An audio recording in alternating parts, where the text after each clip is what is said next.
Welcome to Indian film rater. दोस्तों, आज हम बात करेंगे साल 2022 में आई एक बॉलीवुड फिल्म गंगूबाई काठियावादी की।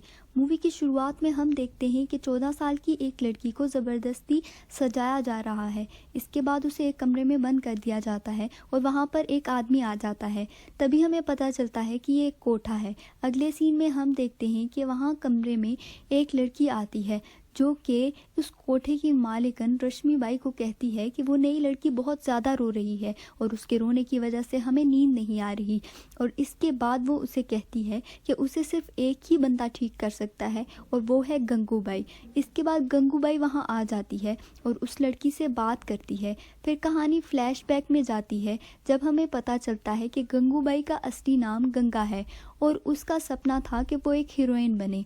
गंगा का बॉयफ्रेंड रमेक उसे झूठ बोलकर ये कहता है कि वो उसे दीवानंद की मूवी में काम दिलाएगा और उसे वो ये कहकर वो गंगा को अपने साथ ले आता है मुंबई और उसे ये भी कहता है कि वो अपने पेरेंट्स को कुछ भी ना बताए। इसके बाद वो उसे लेकर मुंबई आ जाता है और रमेक वहाँ पर उसे एक कोठे में ले जाता है और उसे कहता है कि ये मेरी मौसी का घर है और थोड़ी देर तुम यहाँ रुको, मैं कुछ काम निपटा कर आता हूँ। इतना कहकर रमेक गंगा को वहाँ पर 100 रुपये में बेचकर चला जाता है। जब ये बात गंगा को पता चलती है तो उसे बहुत दुख होता है। इसके बाद गंगा वहीं पर रहने लगती है और धीरे धीरे लड़कियों से वहाँ के तौर तरीके सीखती है। फिर एक दिन गंगा का पहला कस्टमर आता है और वो फिर आकर रश्मि मौसी को बताती है कि उसके सेठ ने उसका नाम गंगू रखा है और इसके बाद वो गंगू के नाम से मशहूर हो जाती है और वो ये भी कहती है कि वो एक दिन पूरे कमाथीपुर पर राज करेगी। धीरे धीरे गंगू को उस कोठे में साल भर गुजर जाता है और वो वहाँ के माहौल में ढल जाती है। इसके बाद सारी लड़कियाँ गंगू को बहुत ज़्यादा इम्पोर्टेंस देने लगती हैं और वो उसके साथ मिलकर फिल्म भी देखने के लिए जाती हैं और उसके बाद रास्ते में वो कुछ लड़कों को मारती भी है। इसके बाद हम देखते हैं कि एक सुबह सुबह शीला मौसी को आकर एक लड़का बताता है कि एक आदमी आया है और वो उसको सिर्फ गंगू से काम है और वो ये भी बताता है कि उसका नाम शौकीन अब्बास है और वो उसके लिए दुगने पैसे भी देने को तैयार है। इसके बाद शीला मौसी जाकर गंगू को उठाती हैं और ये बात बताती हैं और गंगू भी मान जाती है। इसके बाद जब वो आदमी कमरे में आता है तो वो गंगू को मारने लगता है। इसके बाद गंगू की चीखों की आवाज़ें बाहर सबको आने लगती हैं और सारी लड़कियां दरवाज़ा खोलने की कोशिश करती हैं मगर कोई भी दरवाज़ा खोल नहीं पाता।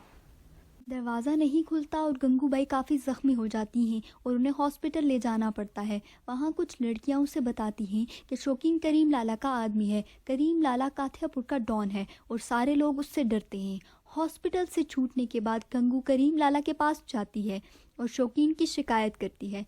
गंगू के ज़ख्म देखकर वो सहम जाते हैं और अपना एक आदमी बिलाल उनके कोठे के बाहर खड़ा कर देते हैं और फिर कुछ दिनों के बाद शौकीन उनके घर फिर से आता है और गंगू की ही डिमांड करता है।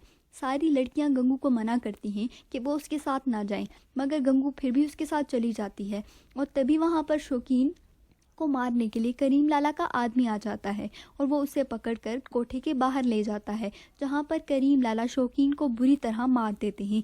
इसके बाद कुछ समय बीत जाने के बाद तबीयत ख़राब होने की वजह से शीला मौसी की मौत हो जाती है। जिसके बाद वहाँ की लड़कियाँ गंगू को शीला की जगह लेने के लिए बोलती हैं पर गंगू मना कर देती है पर बहुत बोलने के बाद वो मान जाती है। कट टू कहानी प्रेजेंट में आती है और गंगूबाई उस छोटी लड़की को घर भेज देती है। फिर अगले सीन में गंगूबाई की मुलाकात अफसान नाम के एक लड़के से होती है जो कि उसके टेलर के साथ आता है और उसका नाम लेता है। अफसान गंगूबाई को बहुत ज़्यादा पसंद आता है और वो साथ घूमने लगते हैं। तभी उसी बीच काठियापुर में इलेक्शन का समय आ जाता है। गंगूबाई भी इलेक्शन में खड़ी होती है पर उसके पास हफ्ते से आने वाले पैसों में कमी हो जाती है और गंगूबाई को इलेक्शन के लिए फंड की ज़रूरत होती है।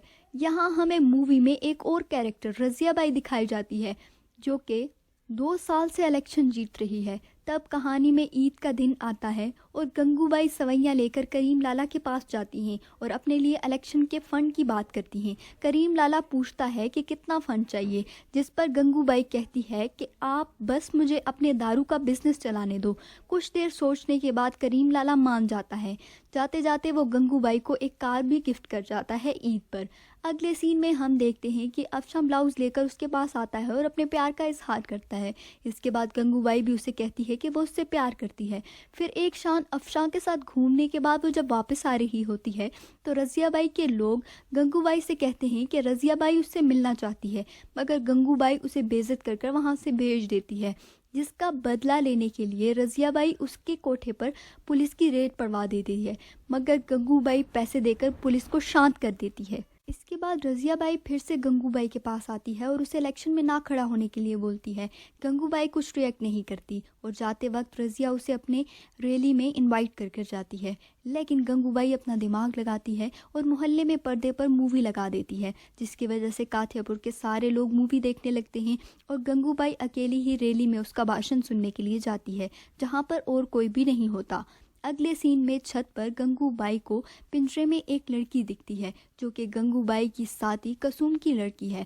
बाद में पता चलता है कि कोसम ऐसा इसलिए करती है ताकि वो इसे सबसे दूर रख सके। वो उसकी शादी करवाना चाहती है। यहीं पर सरप्राइजिंगली गंगूबाई उसका रिश्ता लेकर अफसान के घर चली जाती हैं और उसे कहती हैं कि वो उससे शादी करे, मगर अफसान नहीं मानता। मगर बाद में गंगूबाई को रेडी देखकर वो शादी के लिए मान जाता है। अब इलेक्शन का रिजल्ट आ जाता है और गंगूबाई भारी मात्रा से जीत जाती है और गंगूबाई इस सब के लिए सबका शुक्रिया अदा करती है। इसके बाद गंगूबाई अपने घर कॉल करती है और उसे पता चलता है कि उसके पिता की डेथ हो चुकी है, जिस पर गंगूबाई काफ़ी दुखी हो जाती है। अगले सीन में हम देखते हैं कि गंगूबाई करीम लाला से मिलती हैं, जहां पर दो आदमी रहते हैं जो कि स्कूल के साथ मिलकर गंगूबाई का कोठा खाली करवाना चाहते हैं और वहां पर स्कूल और बिल्डिंग बनाना चाहते हैं। अगले सीन में गंगूबाई यहाँ के कुछ लड़कियों को लेकर उसी स्कूल में एडमिशन के लिए जाती हैं, जहाँ पर एक रिपोर्टर भी होता है।